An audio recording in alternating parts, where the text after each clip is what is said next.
two Iranian missiles have struck southern Israel, injuring more than 100 people in the most destructive attack of the three-week war, with Prime Minister Benjamin Netanyahu vowing to retaliate on all fronts. The Iranian missiles struck the southern Israeli cities of Dimona, which is home to the country's main nuclear facility, and nearby Arad. According to IDF, the air defense systems in the region were activated twice but failed to intercept the projectiles, resulting in two direct impacts from ballistic missiles with warheads weighing hundreds of kilograms of explosives. In Dimona, the IDF said that Iranian missile hit on a building, resulting in 33 injuries, as footage showed a large hole on the ground next to piles of rubble and twisted metal. The city reported casualties at multiple sites, including a 10-year-old boy in serious condition with shrapnel wounds. In Arad, the Iranian missile strike tore open the facades of residential buildings and carved craters into the ground. First responders said 75 people were injured in the town of Arad, 10 of them seriously. Israeli police, firefighters, and Army's Home Front Command were still searching the buildings for missing people. Following the strikes, Israeli Minister of National Security Itamar Ben-Gvir visited the site, while Israeli Prime Minister Benjamin Netanyahu received a briefing from the Israeli military on the situation. Netanyahu published a written statement after the attack, saying that this was a very difficult evening in the campaign for our future, and added that he is determined to continue striking enemies on all fronts.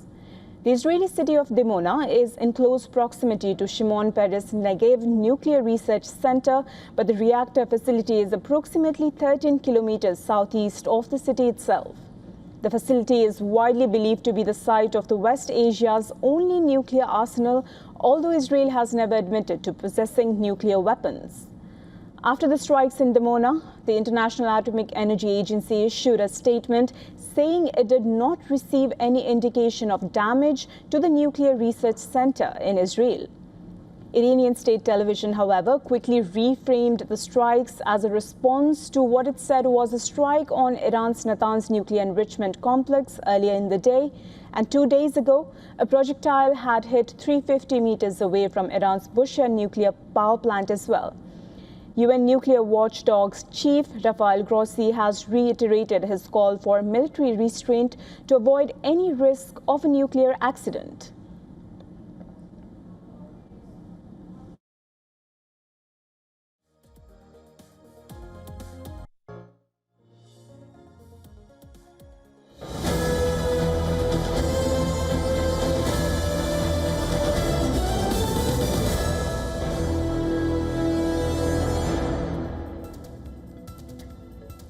Well, breaking in, coming in, viewers, several blasts heard over Jerusalem after Israeli military warned of incoming missiles from Iran.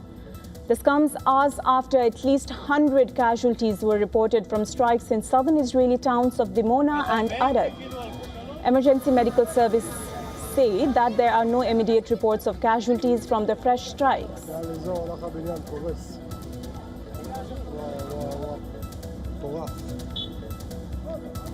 Well, the Israeli Home Front Command even says rescue crews are heading to central Israel following reports of this strike during the first Iranian missile barrage this hour.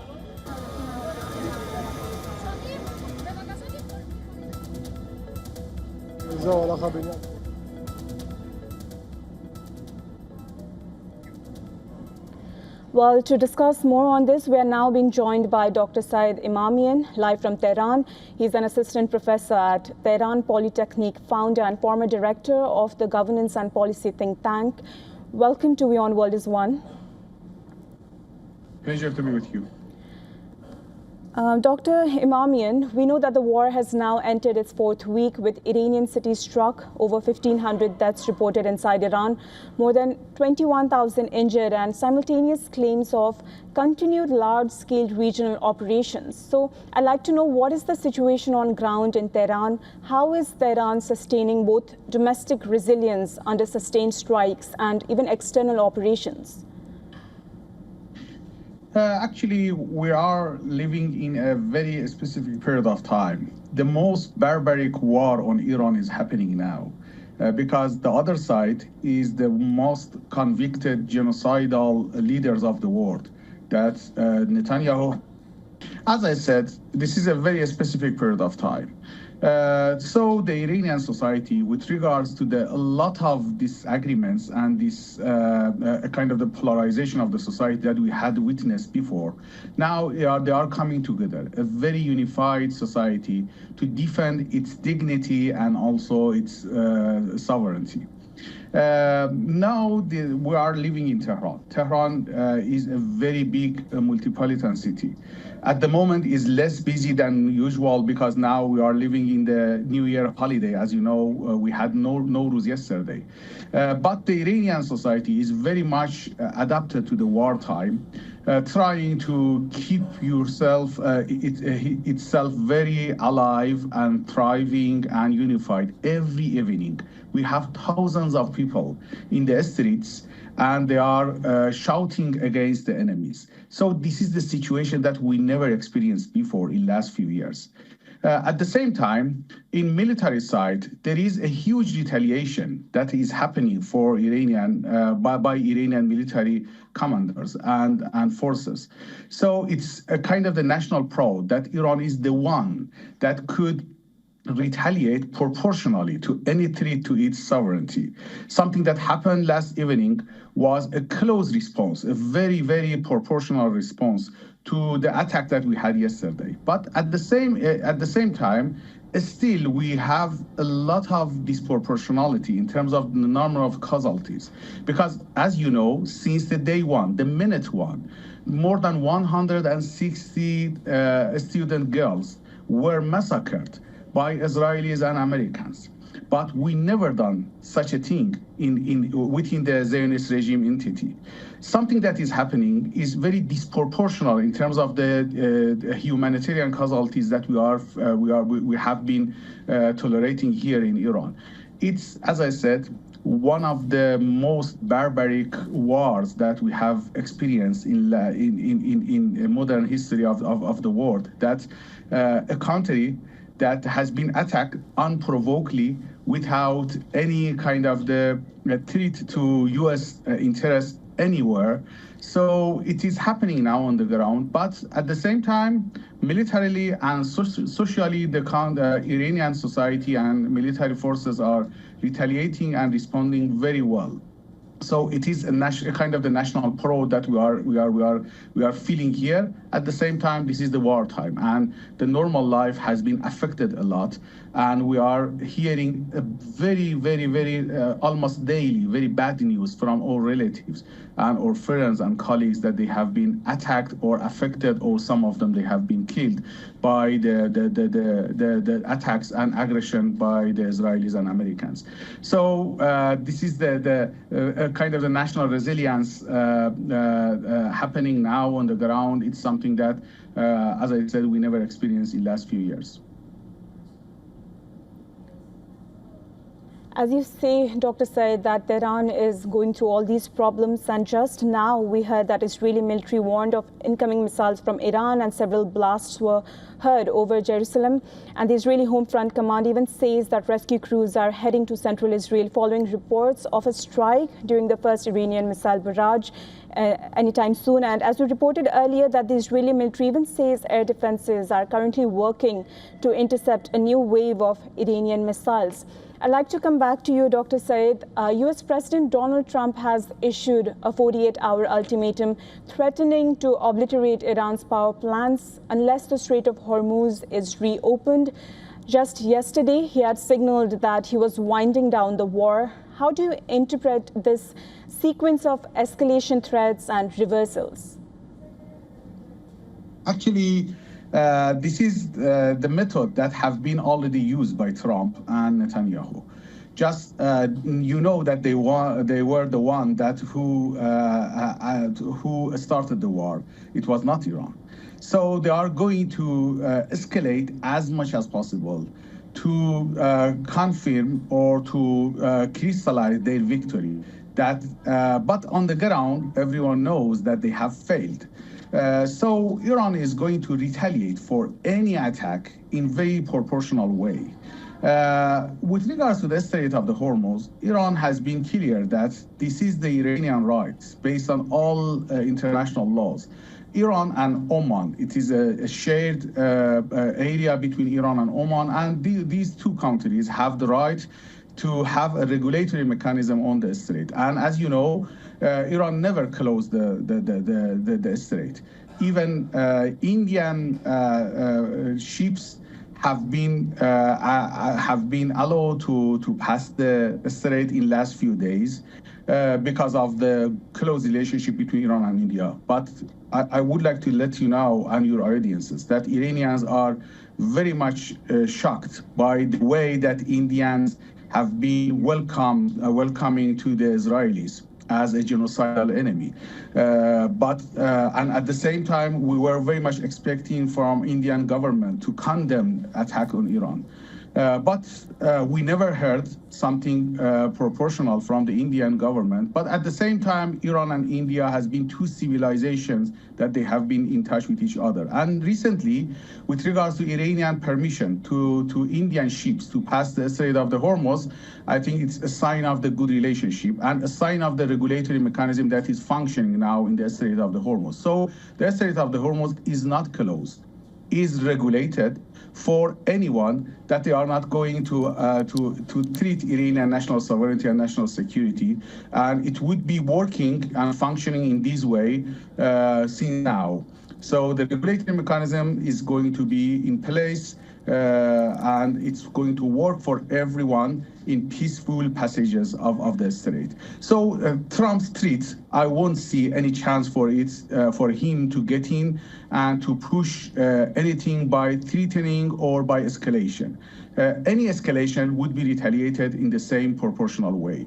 So it is the current strategy and national security strategy of Iran that has been implemented in the last few days. So I would say that it's my expectation that Iranian national strategy won't change by the Trump's threat or any kind of escalation. Dr. Said, you say that Israeli attacks on Iran will be retaliated in a proportionate way. It brings me back to the attacks from the Iranian side. Iranian missile struck Dimona, which is home to Israel's main nuclear facility, while Iranian state media says this is a direct response to strikes on its Natanz enrichment site earlier the same day. So both the countries are targeting each other's most sensitive nuclear-linked locations.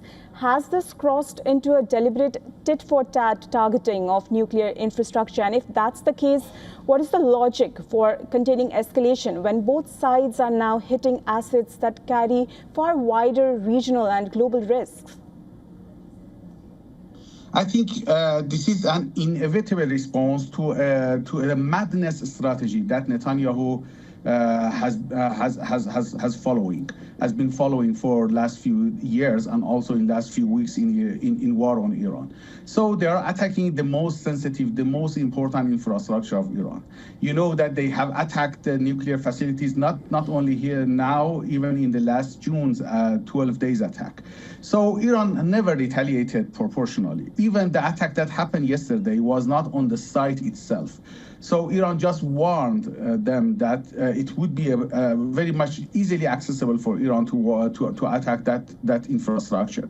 So Iranian society are very much demanding military forces to attack proportionally, to attack all sensitive sites inside the Zionist entity and occupational land of the Palestinians that have been occupied by that Zionist regime. So this is the right of the Iranian, and this is the public demand from the society to military forces. Please attack proportionally, and we never seen yet. So this is, as I said, is something that very socially has been demanded. Based on the survey I received yesterday, 84% of the Iranians are strongly supporting the military forces for their retaliatory responses to any attack that comes to the Iranian sovereignty. Only 2%. Less than 2% are someone that they are reluctant or they are afraid of attacking or responding to the attacks that we have been witnessing in the last few weeks. Only less than 2%, and it's huge majority of Iranians are strongly supporting the retaliatory response to any attacks by the Americans or Israelis. So it is the Iranian right to defend its dignity and its national sovereignty and territorial integrity. And I think the Iranian military forces are following the public demand of the society as a whole.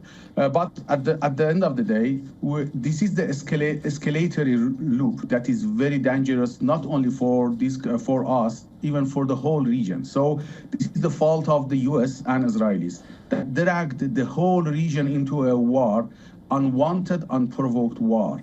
It is a legitimate war that has imposed on us, and the whole region has been dragged in by the American and Israelis that they were supposed, because they have been paid a lot for several years, but billions of the dollars of the money of the Arab countries in Persian Gulf, to bring them security. And this is the time that U.S. security umbrella is over for forever. And this is the U.S. that has dragged all the Arab countries in the Persian Gulf, in the southern part of the Persian Gulf, into a war that is unwanted war. It's not their war. Even it is not the U.S. war. This is the Israeli war at the expense of the U.S. money and the U.S. Taxpayers. So it is happening because Trump has been hijacked. Trump's policy in the region has been hijacked by Netanyahu for the second time in last year. Dr. Saeed, you say the whole region has been dragged in. There's a major battle unfolding beyond oil and gas. If we zoom out a little and look into West Asia, this battle is even more significant. We're talking about water here, with Iran accused of targeting infrastructure linked to water supply, including a desalination facility in Bahrain. And given that Gulf countries depend heavily on desalination for fresh water, how can Tehran justify attacking such critical civilian infrastructure as a legitimate pressure lever in this war? How can it justify it? Yeah, as I said, Iran was not the one that started the war, and Iran was not the war that attacked infrastructures. You know that the water infrastructure was attacked a few days ago by American and Israelis from a very specific port in Bahrain. So Iran was clear about that, and Iran has been going to retaliate for any kind of the attack. But the justification, the essence of the justification is that in any case, in none of those cases, Iran never started the war, never started the attack. So, but Iran has legitimate right to defend itself. So it's the minimum, I think, expectation from Iranian military forces to retaliate proportionally. So it is the whole right is for Iranians to defend themselves with regards to the aggression that they have received for the second time last year by Israelis and by the Americans, the most genocidal leaders of the world. Netanyahu has been convicted as genocidal leader by the all important international courts. So I think Iran doesn't need to have any more justification. Justification is self-defense, and is as clear as it's. Thank you, Dr. Saeed, for analyzing this situation and breaking this down for us. Thank you for making time for us. Do stay safe there in Tehran. My pleasure. Thank you.